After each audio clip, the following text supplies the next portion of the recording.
명랑한 척하느라 힘겨운 내향성 인간을 위한 마음 처방. 당신은 어떤 가면을 쓰고 있나요? 외향성 고독. 알고 보면 내향성 인간입니다. 쾌활한 모습이 진짜가 아닐 수 있다. 나는 감정 기여자 또는 감정 조력자. 다이는 모두가 인정하는 조직이나 또래 집단에 잘 어울리고 유행에서 앞서간다는 인사이더 인싸다. 파티나 모임의 주최자가 누구든 다이만 있으면 분위기가 어떨지 걱정할 필요가 전혀 없었다. 지금까지 그녀가 속한 모임에서 분위기가 가라앉은 적은 한 번도 없었기 때문이다. 그래서인지 모임이나 파티를 빼고 그녀의 삶을 얘기하는 건 상상할 수 없는 일이다. 똑똑하다. 활발하다. 열정적이다. 유머러스하다. 주변 사람들이 그녀를 생각했을 때 떠올리는 말들이다. 그러나 무슨 이유에서인지 정작 그녀는 화려한 껍데기 안에 다른 사람과 어울리기 싫어하고 소외된 고독한 자아가 숨어 있는 것처럼 느껴진다. 그래서 매번 사람들과 함께 있는 자신의 모습이 진짜가 아니라는 생각을 떨쳐내기 힘들었다. 사실 인싸들에게는 넘치는 에너지와 충만한 열정 외에도 남들이 잘 눈치채지 못하는 특징이 있다. 그들은 언제 어디서나 다른 사람의 마음을 쉽게 열고 일반 사람들이 느끼지 못하는 상대방의 감정을 잘 포착할 뿐만 아니라 대화를 나누는 상대방을 편안하게 해준다. 어떻게 보면 그들은 자기 비하에 탁월하고 자신은 특별히 원하는 게 없는 것처럼 보일 때도 있다. 자, 이제 어떤 생각이 드는가? 인싸의 화려한 후광이 아닌 숨겨진 감정 기여자 또는 감정 조력자라는 이미지가 떠오른다. 어떤 모임이든 그곳에 있는 사람들을 만족시키고 별 5개짜리 좋아요를 얻으려면 사람들의 감정을 살피고 그들의 욕구를 충족시켜야 한다. 그러니 어찌 피곤하지 않겠는가? 자기 감정의 필요는 무시하고 다른 사람의 감정적 에너지원이 되기를 선택한 셈이다. 이것이 바로 다이가 인싸가 될 수 있었던 비결인 동시에 그녀가 외로움을 느끼고 극심한 심신의 피로를 느꼈던 이유이기도 하다. 다른 사람들의 감정에 민감한 이유. 감정에 민감한 사람들의 이러한 기질은 어떻게 형성되는 것일까? 어떤 사람들의 감정적 민감함은 유전적 요인 때문일 수도 있다. 즉, 그들은 비정상적으로 민감하고 과도하게 공감하는 뇌 구조를 가지고 태어났다는 의미다. 반면에 어떤 이들은 성장 과정에서 영향을 받아 후천적으로 감정에 민감해진 경우도 있다. 다이에게 어린 시절 특별한 경험에 관해 묻자 그녀는 남이 집살이를 했던 기억을 떠올렸다. 당시 다이는 집과 학교가 너무 멀어서 초등학교 3학년 때부터 중학교를 졸업할 때까지 외삼촌 댁에서 지냈다. 외삼촌과 외숙모 모두 따뜻하게 대해주셨지만 그녀는 늘 어딘지 모르게 위축되고 소심하게 지냈다고 한다. 그때부터 다이는 다른 사람의 감정 변화에 매우 민감하게 반응하기 시작했다. 비록 외삼촌 댁이라 해도 남의 집에서 지내는 환경이라 늘 안정감을 주지 못했다. 이런 환경에서 그녀는 자신을 불안한 상태에 밀어넣었다. 이런 불안함에 대처하기 위해서는 주변 환경의 변화에 민감하게 반응해야만 했다. 그래야 자신이 상처받는 일이 없기 때문이다. 물론 외삼촌 부부가 그녀에게 해코지하거나 상처를 줄 리는 없지만 어린 10대 소녀에게 자신이 반갑지 않은 환영받지 못한 존재일 수 있다는 가능성 자체가 이미 감당하기 힘든 상처다. 그녀의 민감함은 자기를 보호하는 하나의 수단이 된 셈이다. 마음 깊은 곳에 박힌 두려움. 다시 말해서 그녀가 받아들일 수 없는 것은 인싸가 되지 못하는 것이 아니라 다른 사람들이 필요로 하지 않는 가치 없는 사람이 되는 것이다. 그녀를 사람들 속으로 몰아넣는 원동력은 다름 아닌 마음 깊은 곳에 뿌리 박힌 두려움이었다. 우리는 두려움을 느낄 때 자연스럽게 타협하고 양보하며 다른 사람의 감정에 과도하게 휘말리고 좋은 사람이 되기 위해 억지로 밀어붙인다. 그러면 결국 몸도 마음도 버티지 못하고 지치고 만다. 잘못된 인식을 바로잡다. 다른 사람과의 교제에서 지치지 않고 자유로우려면 두려움부터 내려놓아야 한다. 그러나 두려움을 내려놓기 위해선 매우 안정적이고 강인한 핵심 자아를 가지고 있어야 하므로 말처럼 쉽지는 않다. 자아를 변화시키는 것은 길고 어려운 과정이지만 인식을 바꾸는 것은 상대적으로 쉽고 간단하다. 다이가 깨닫지 못한 사실은 스스로 다른 사람의 감정에 책임을 져야 한다. 그러지 않으면 그들은 나를 좋아하지 않을 것이다 라는 인식이 잘못되었다는 것이다. 이것은 어린 시절 외삼촌 댁에서 자라는 과정에서 심어진 잘못된 인식이다. 생각 외로 다른 사람의 감정은 우리와 아무런 관계가 없는 경우가 많으며 다른 사람의 감정을 책임질 필요도 없다. 우리가 다른 사람의 평가에 신경을 쓰는 이유는 다른 사람이 자신에게 느끼는 실망감, 그리고 스스로에 대한 실망감을 받아들일 수 없기 때문이다. 그러나 아무리 노력해도 모든 사람을 만족시킬 수는 없다. 우리에게 다른 사람을 실망하게 만들어도 괜찮다는 여유로운 마음만 있으면 굳이 관계 안에서 인싸가 되려고 아등바등하지 않아도 되고 다른 사람의 감정 변화에 크게 휘둘리지도 않을 것이다. 사람들 사이에서 피로감을 느끼고 싶지 않다면 감히 다른 사람을 실망시키는 일부터 시작해보자. 경계, 의식. 내 중심을 잡으면 휘둘리지 않아요. 경계, 의식이 부족한 관계는 재앙이다. 폭력의 대물림, 공격자와 동일시.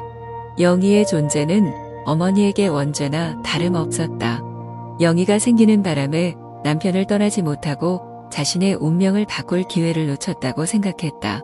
이 원죄라는 생각 때문에 어머니는 영희에게 가까이 다가가지 않았고 심지어 딸을 미워하기까지 했다.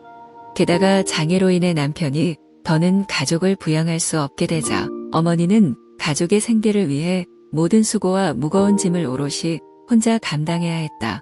그러면서 어머니의 마음속 원망도 점점 커져만 갔다. 그녀는 자라면서 어머니의 원망과 비난, 트집을 그대로 받아들일 수밖에 없었고 사랑받지 못하는 감정을 자신의 일부로 내면화했다. 심리학에서는 이러한 현상을 공격자와 동일시라고 한다. 욕하면서 닮는다는 말이 있다. 나를 괴롭히고 공격하는 사람의 행동을 따라하는 등 자기도 모르게 닮아가는 것을 말한다. 자신이 두려워하는 대상의 특징을 따라하여 두려움을 극복하려는 미성숙한 방어 기제 중 하나이다. 공격자와 동일시한다는 것은 자기 자신을 위해 내재화된 경찰을 배치한다는 의미로 이해하면 쉽다. 이 내재화된 경찰은 항상 우리를 감시하며 어린 시절 공격자가 자신을 대할 때의 느낌을 상기시킨다. 자라면서 우리는 점차 자신을 부정하고 비판하는 습관이 생기고 다른 사람의 감정에 극도로 예민하게 반응하며 다른 사람과 갈등을 일으킬 용기가 없어서 자신이 손해를 보더라도 긴장된 관계를 완화하려고 한다. 또 갈등이 생기면 자신에게서 그 원인을 찾는 사고방식을 가져 모든 일이 자신의 잘못이라고 여긴다. 나를 미워하는 사람과 공생관계를 이루다. 영희처럼 자신을 향한 어머니의 공격을 내면화하다 보면 자기 정체성을 발전시키기 어렵다. 영희가 자신을 인정하려 할 때마다 폭력적인 어머니의 이미지가 무의식 중에 튀어나와 자신을 공격하게 되는 것이다. 이는 영희에게서 어머니의 이미지가 항상 떠나지 않고 머물러 있어서 어머니와 분리될 수 없다는 뜻이기도 하다. 내면 세계가 어머니와 분리되지 않으면 이런 공생의 감정은 외부로 투사된다.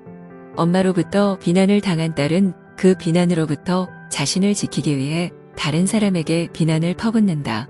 상사에게 비난받은 남편이 집에 돌아와 아내에게 화를 내는 시기다. 영희는 뚜렷한 경계의식이 부족했다.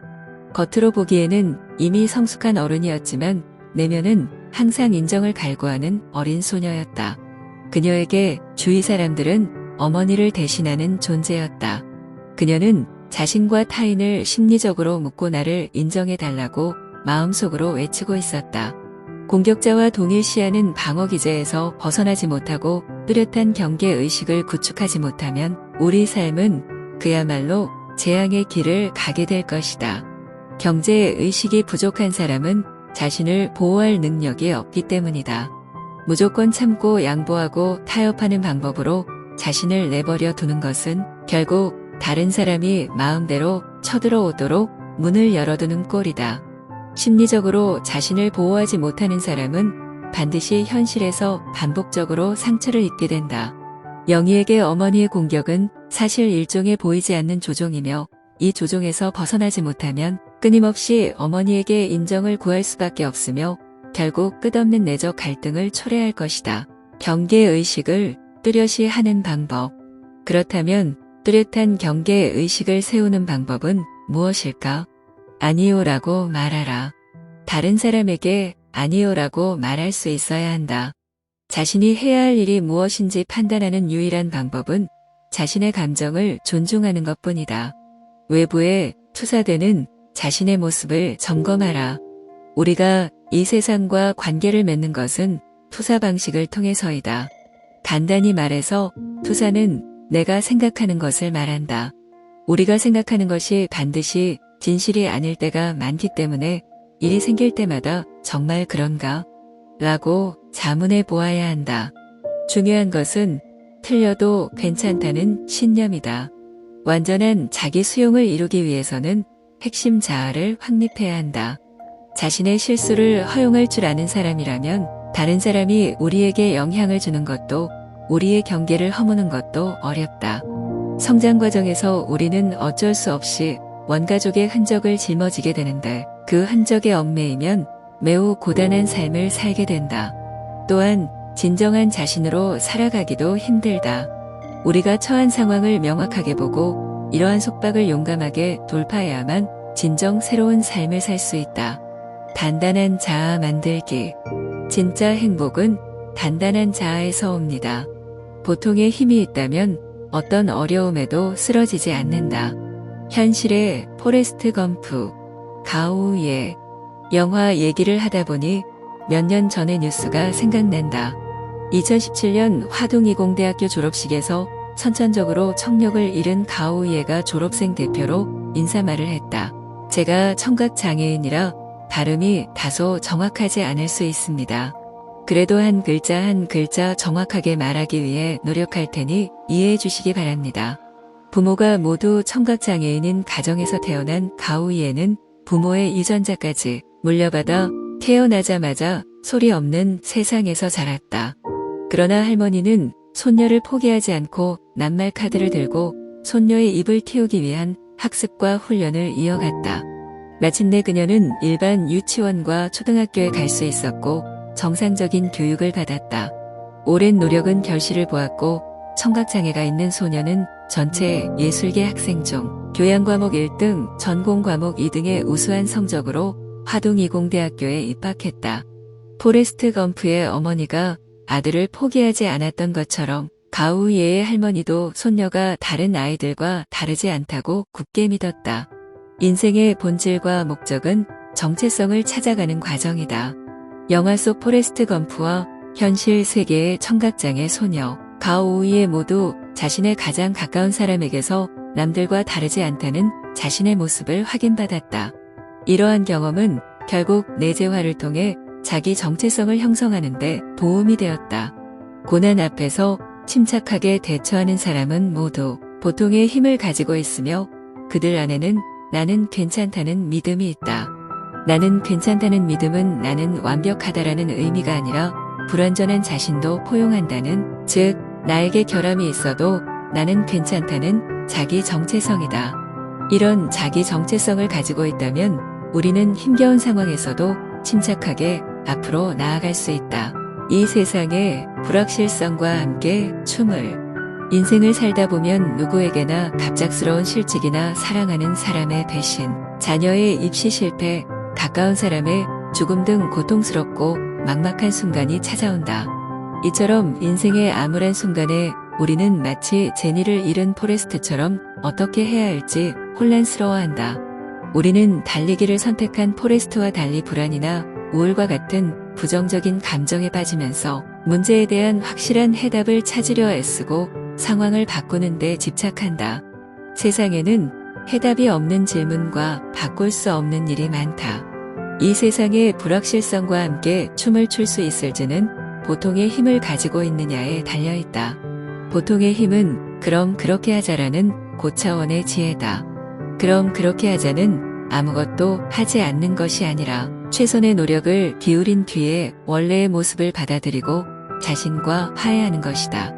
지금 이 순간에 집중하는 것이 최선이다. 보통의 힘을 기르는 방법은 무엇인가? 포레스트 검프처럼 지금 이 순간에 집중하는 것이다.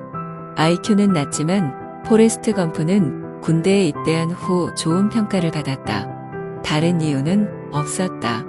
침대를 정리하든 무기를 분해하고 장착하든 항상 모든 일을 가장 먼저 끝냈다. 분명히 그가 의존하는 것은 낮은 지능이 아니라 일에 대한 집중력이었다. 지금 이 순간에 고도의 집중력을 발휘했기 때문에 모든 일을 다른 사람보다 훨씬 효율적으로 수행할 수 있었다. 침착하게 사는 사람은 좀처럼 미래를 예측하지 않는다. 미래의 일은 아무도 알 수 없고 인생은 무수한 현재로 이루어져 있다는 사실을 잘 알기 때문에 매 순간에 전념할 수 있다. 자신이 할 수 있는 일은 최선을 다해서 하고 바꿀 수 없는 일은 그냥 그렇게 두면 된다. 벌어진 일은 그냥 받아들이고 현재에 집중하라. 인생의 난제를 해결하는 특효약이 있습니다. 그만두자의 지혜. 친구가 나에게 물었다. 많은 사람이 자신을 바꾸고 싶어 하잖아. 일찍 일어나고 운동을 열심히 하고 자기 감정을 다스리고 싶어 하는데 왜 그렇게 어려운 거야? 이 질문을 정신분석학적 관점으로 접근해보면 답은 여러 가지가 있다. 예를 들어 만족 지연이 불가능하거나 이러한 일에서는 즐거움을 얻기 어렵거나 추진력이 부족하기 때문일 수 있다. 도전은 초자아가 명령하고 자아는 이에 맞서기에 호락호락하지 않다. 그러나 내 생각에 이 질문에 대한 가장 좋은 답은 충분히 고통스럽지 않기 때문이다. 고통은 흔히 우리가 인생에서 부딪히는 많은 난제를 해결하는 두 가지 특효약을 만들어내는데 하나는 하자고 다른 하나는 그만두자다. 내가 아주 좋아하는 작가인 왕샤오보는 인간의 모든 고통은 본질적으로 자신의 무능력에 대한 분노에서 비롯된다. 라고 말했다. 이 말은 다음과 같이 이해할 수 있다. 대부분 사람은 하자는 용기가 없고 그만두자라는 담대함이 부족해 결국 자신을 고통스럽게 한다. 나는 고통 속에서 용기를 북돋아 눈부신 반전을 이룬 사람들을 존경한다. 그들은 투사다. 또 인생의 어려운 문제 앞에서 과감하게 그만두자라고 말할 수 있는 사람들도 존경한다. 그들은 지혜로운 사람이다. 어려움을 두려워하지 않는 것도 물론 소중하고 모든 사람에게 하자는 용기가 필요하다는 것에도 동의한다. 하지만 해결할 수 없는 난제에 부딪혔다면 그만두자보다 더 좋은 해답이 있을까? 그만두자라는 말을 과소평가하지 말아야 한다. 다시 한번 말하지만 인생 문제의 특효약 중 하나는 하자이고 다른 하나는 그만두자이다. 자신의 증상에 맞게 약을 처방하면 모든 병은 머지않아 사라질 것이다.